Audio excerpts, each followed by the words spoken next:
Hello and welcome back to Archaeosoup Towers on Christmas Eve. It was the night before Christmas, and all through the house not a creature was stirring except for an archaeologist, but we'll come to that in a moment. Now, yeah, it's Christmas again, and that means a Christmas special from Archaeosoup. You may recall in the past couple of years we've been helping a friend of ours to conduct an investigation at Santa's Grotto and Compound. First of all, we helped with the desktop assessment, and then actually a little bit of post-excavation work. She found some fascinating artefacts and even a melt layer of candy canes in the snow. But this year, alas, I'm sorry to say, there's no new evidence that's come out of that excavation. So instead, we're doing something a bit different. This year I want to show you, I suppose, the structured nature of deposition during a present giving event. This year what we've done is we've put together an archaeological site which you will all be able to witness unfold before your very eyes on Christmas morning, and hopefully some of this stuff will ring true with you. So let's dive in, shall we? Let's take a look at this present giving event. So here we are in the aftermath of Christmas, and at the bottom of the tree there is a whole host of remnants of, well, I suppose Christmas Day wrapping paper that's been left behind after possibly a somewhat frantic present opening session. Now this present opening event, as we're going to call it, I would posit can actually be tracked via the structured nature of the deposition. You may be thinking, what? This doesn't look very structured to me. But actually, you'd be surprised. I think we can tell quite a lot about this particular present opening event. So, I don't know where to start. Well, let's start here. Here we go with a particularly unusual way of wrapping a present. We've got a see-through snowflake motif on plastic with a sort of a tissue paper underneath, and this, I would say, is not necessarily for children. It's not a small person's type of wrapping paper. It's a bit sort of elegant, or a bit complex, really, a bit unnecessary. And actually, this is sort of backed up somewhat by the presence of these extra frilly bits here. You have ribbons, you have all sorts of extra stuff which usually aren't found on simple children's toys.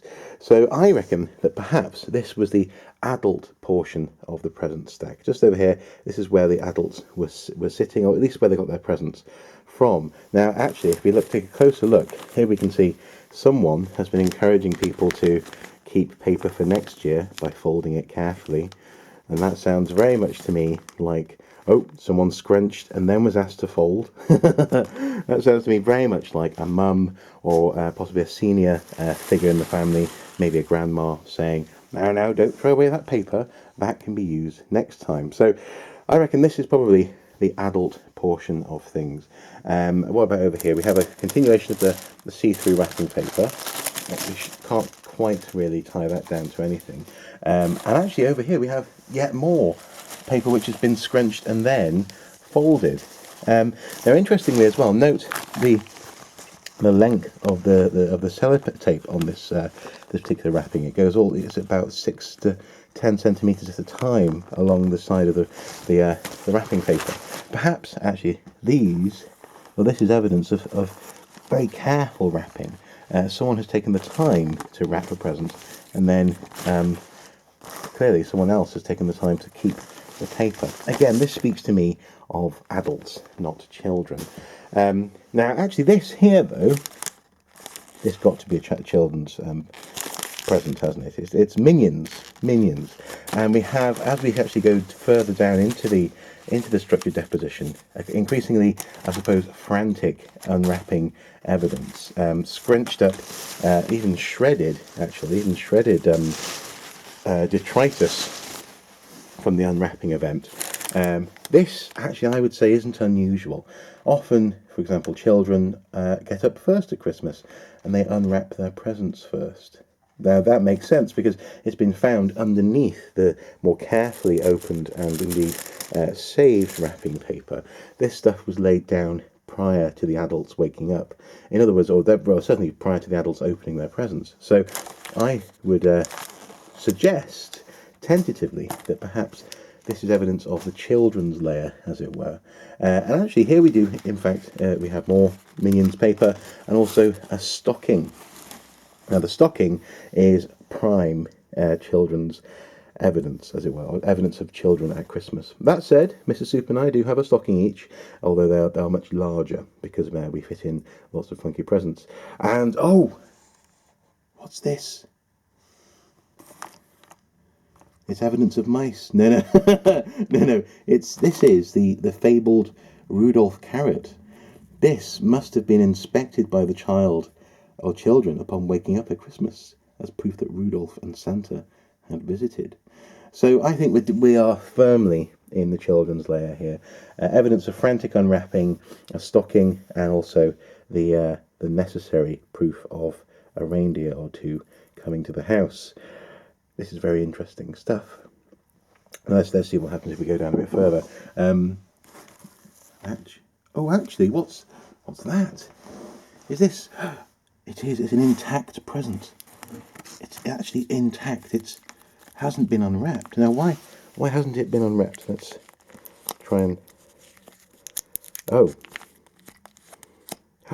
this is evidence of one of those staples of Christmas. The obsessive wrapper, someone who leaves no seams on their gifts. The sellotape is sealed tightly. Perhaps this is either a very worthy gift or, ironically, a very naff gift. It feels quite heavy, but either way, it's designed to tantalise the person for whom it was intended. And clearly, it's been abandoned because they simply couldn't get into there because whoever it was so devious with leaving no seams to get at the stuff inside. This is fascinating.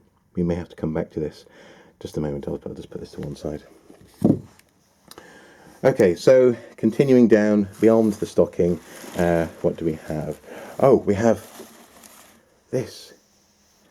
Evidence of a tangerine or an orange.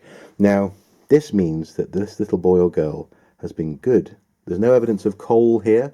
I can't see any coal, and I don't think there's any coal actually in the stocking. It seems to be empty to me.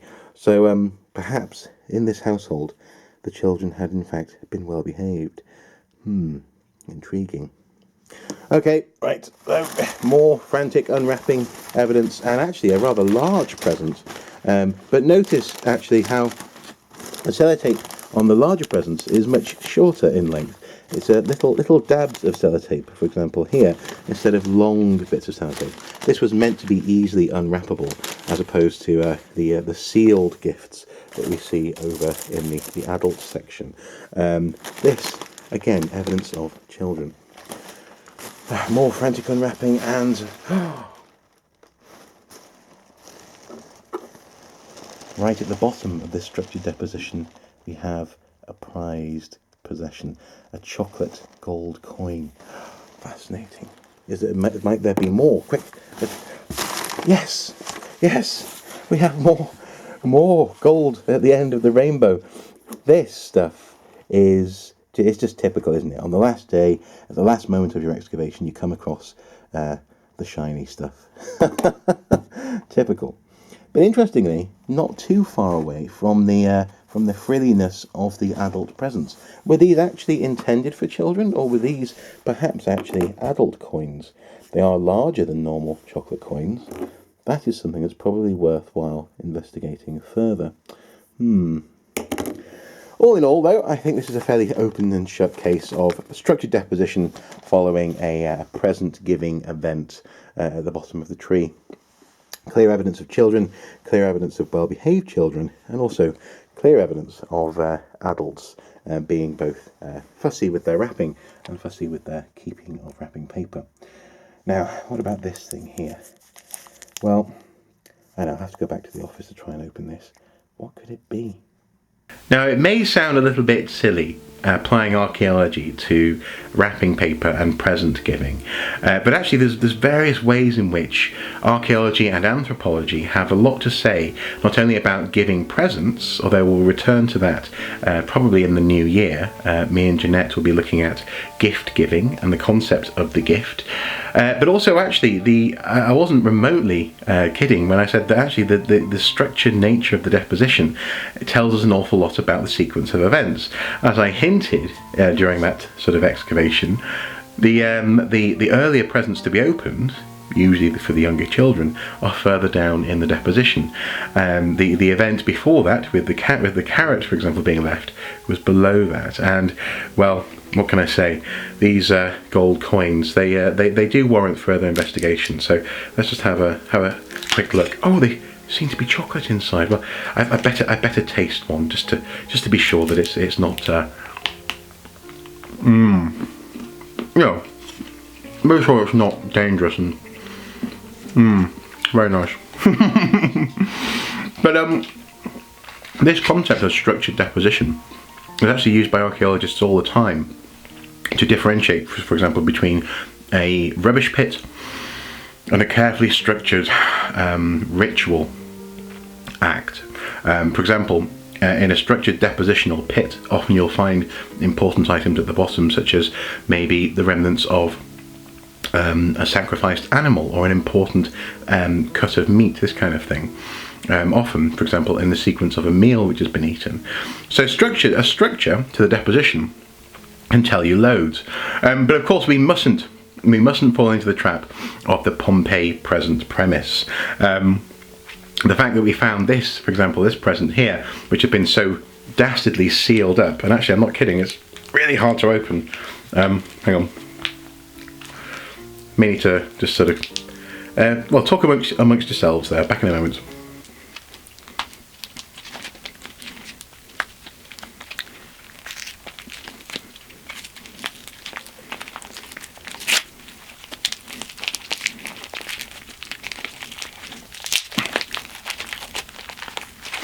Come on.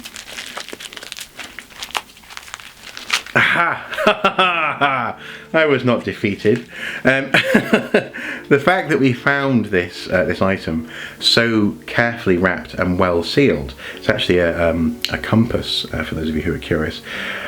It might be tempting, therefore, to think of this site as somehow being an original, as though it's been untouched from the moment that it was completed.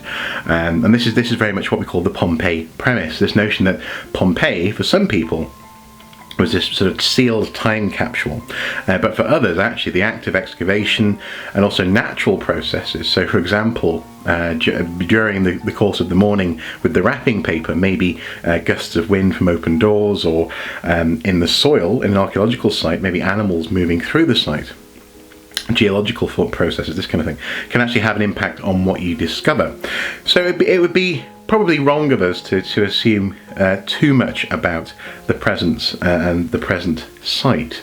The present site, oh yeah, the site as it is presently, just based on what we found, where we found it. It can be a really helpful notion and a really helpful jumping off point to go, well, this might be the area where the adult presents were, because of the ribbons and because of the extra sellotape and because of the careful nature of the wrapping.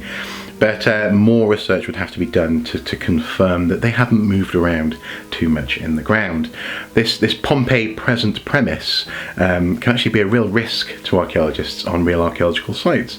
If you just see everything as a snapshot, as a momentary capture, which is a perfect representation of what was there before it was buried or before it entered the archaeological record, then, well, you may be setting yourself up for a fall.